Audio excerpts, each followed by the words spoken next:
What order am I supposed to watch the Dragon Ball series? And what does the word canon even mean? Everyone constantly talks about canon, but no one can agree on what it actually means. It used to mean part of the one main true original continuity of a story, while non-canon things like filler or movies are considered to have never happened during the events of the main story. However, I feel like this has become more and more confusing over time. Dragon Ball GT used to be canon until Dragon Ball Super came along and overwrote it, right?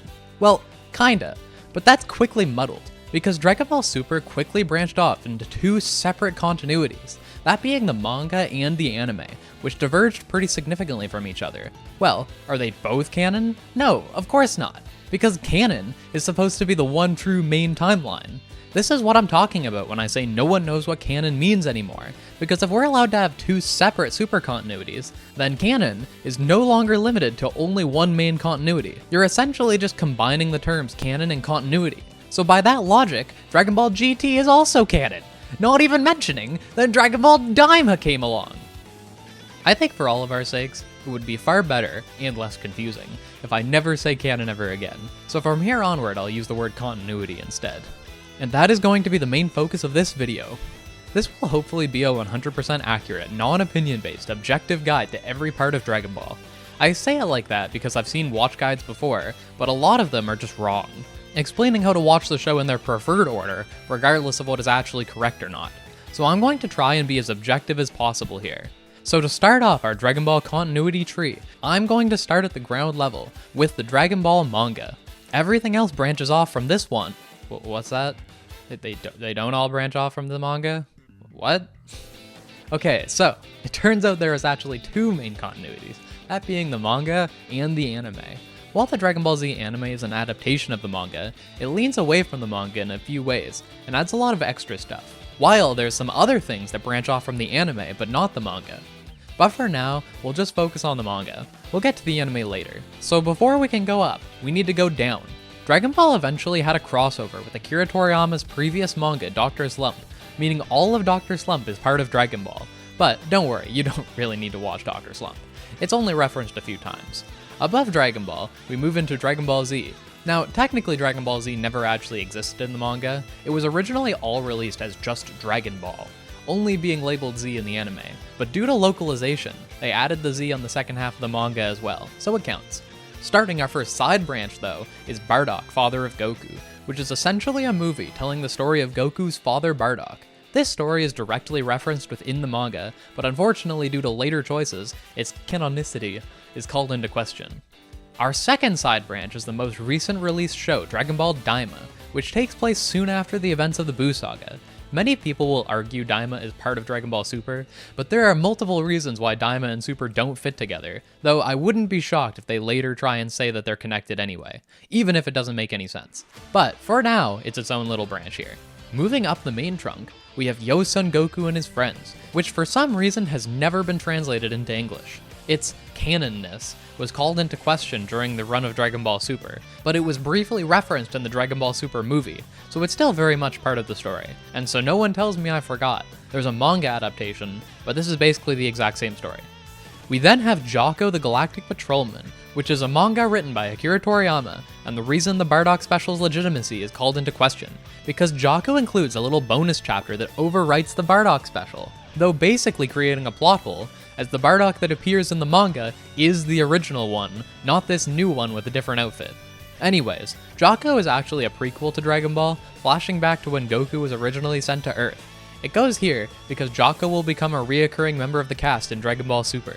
And this is where we reach the Great Divide, going into three separate branches. The original one goes into the Battle of Gods movie, and then the Resurrection of F movie. After the success of the two movies, they started to work on a new anime, but due to the creators' desire to not confuse new watchers, they readapted the two movies into anime arcs, which means we need to start a new branch off from Jocko, that being the Dragon Ball Super anime. And while the two movies aren't canon to this branch, I would recommend you watch the movies instead of these first two arcs, as they're legitimately the worst part of the series. They look bad, have terrible pacing, and even weaken the main themes of the movies they were trying to adapt. Now that we're on to the Super Anime branch, there's a little offshoot here, that being Dragon Ball Kai, which was a remaster of the Dragon Ball Z anime that cut out a lot of the filler. There's a few things here. because the last episode of Kai includes a next episode preview for the first episode of Dragon Ball Super, and there's a moment in Super where Bulma references some filler that was left in Kai. The reason this branch is also questionable, though, is two things. Firstly, the Bardock special is canon to Dragon Ball Kai, as the first episode of Kai opens on a recap of the Bardock special. And secondly, there's just a general idea that the series creator Akira Toriyama never created Dragon Ball Super with Kai in mind. He probably never even watched it. After the Super anime, we get the Dragon Ball Super Broly movie, and after the Super Broly movie is the Dragon Ball Super Superhero movie. And that's where the current anime continuity ends. So let's move back to Jocko and do the manga branch, where we get the first half of the manga. What's that? There's another branch coming off the Super anime? Don't worry about that. Onto the manga. This one has a questionable side branch, as the manga skipped over the resurrection of F-Arc, but it's still implied to have happened. The manga creator Toyotaro actually did a short Resurrection of F promo manga before he started the manga in general, but it only adapts the first half of the movie. After the first half of the Super manga, we get to the Super Broly movie, which was also not adapted into the manga, so we kind of just have to assume the movie is just part of this continuity. There are a few brief movie recap sections in the manga, but come on, you really need to watch the movie here.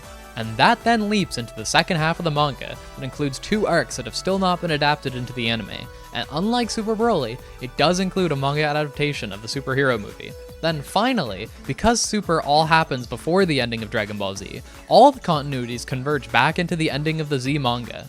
And with that, we have finished the manga continuity and all of its offshoots. Now, before we talk about the anime, there are a few things that just don't fit anywhere, starting with Neko Majin Z.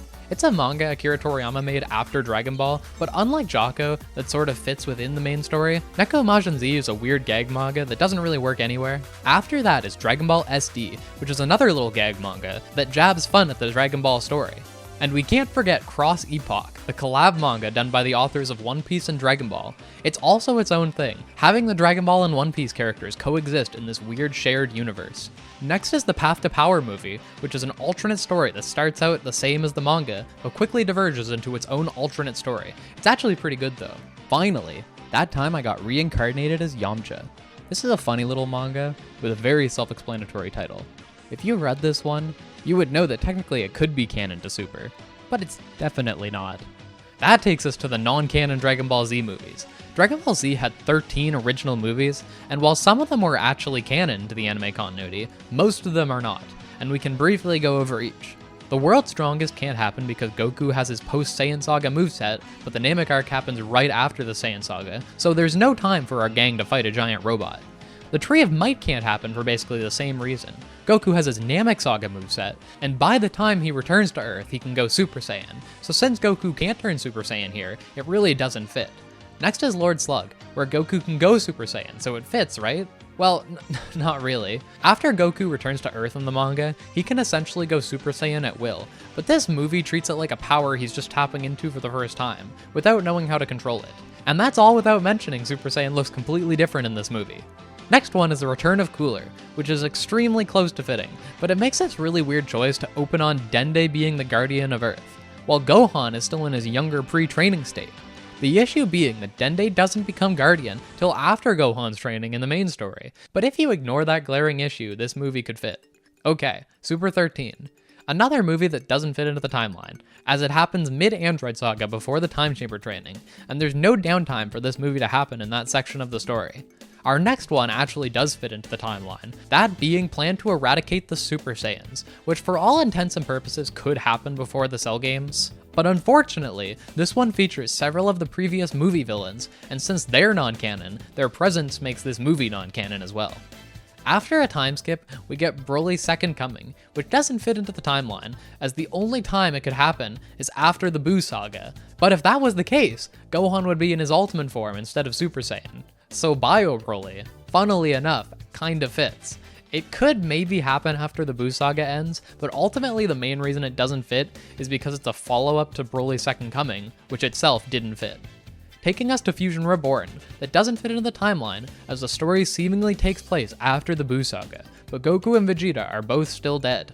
Okay, Now we can finally get into the anime continuity. But wait, just like the manga, the anime has an extra root at the bottom. But instead of the Dr. Slump manga, this time it's the Dr. Slump and Riley-chan anime, which you couldn't even watch if you wanted to, as it's never been translated before, with even fan translations not covering the entire series as of me making this video.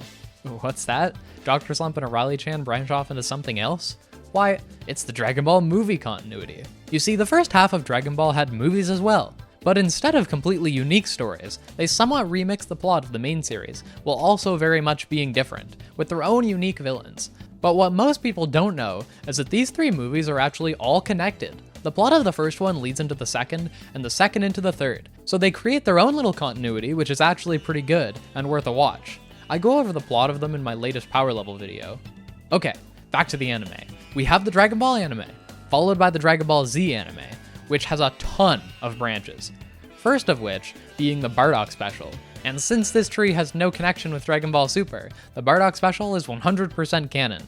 Speaking of which, the Bardock special had a sequel, which was quite weird, but if you wanted more OG Bardock content, it sure does exist. Then there's the other special, being the History of Trunks, which adapts the extra chapter of the manga with the same name, but the anime team made a few significant changes that set them apart. Then there's the weird One Piece Toriko and Dragon Ball Z crossover special in its own branch, which doesn't really matter, but it sure does exist. Now we get into the canon movies, which only 3 are definitely canon, those being Dead Zone, which later goes on to get a follow-up filler arc, then The Revenge of Cooler, and Wrath of the Dragon. Other than just not contradicting anything, there's another reason that I'll bring up later.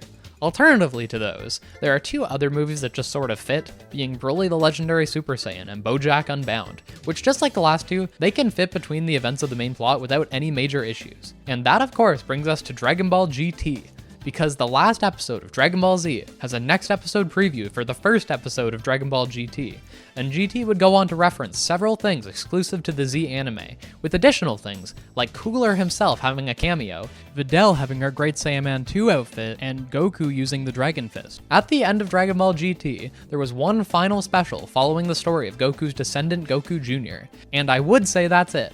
But fortunately, or many might say unfortunately, Dragon Ball Heroes exists. There's 3 Heroes things worth bringing up, first of which being Victory Mission, which is the manga Toyotaro worked on before he did Dragon Ball Super. This manga is actually its own entirely unique story, which most people have no idea about, but it's heavily implied to take place centuries later in the Dragon Ball GT timeline, while also vaguely having connections to the Battle of Gods movie and Nekomashin Z. My last video was actually a massive deep dive going over the plot of Victory Mission, probably the most work I've ever put into a video. Okay, so with that we have 2 more, which actually ends up connecting the 2 main continuity trees, that being the main Dragon Ball Heroes manga and anime, which is a weird cross-dimensional story where both the characters from GT and Super exist simultaneously within the same story. Notably, Heroes branches off from the Super anime, happening before the Super Broly movie. The Heroes anime is actually an adaptation of the Heroes manga, but due to their limited budget, the anime had to cut out a lot of the stuff from the manga, including the entire first arc about the Dark Demon Realm. And just in case you actually want to watch or read Heroes, the order goes Dark Demon Realm Mission, Universe Mission, Big Bang Mission, Ultra God Mission, and finally Meteor Mission. Oh, and evolution isn't real. It can't hurt you. Okay, that's it. That's the objective canon for every part of Dragon Ball. If you ever find yourself in a debate about what is canon, just send them this video. Surely this will solve all problems and we never have to discuss canon ever again, right? Well, regardless, I hope you have a great day and I'll see you next time.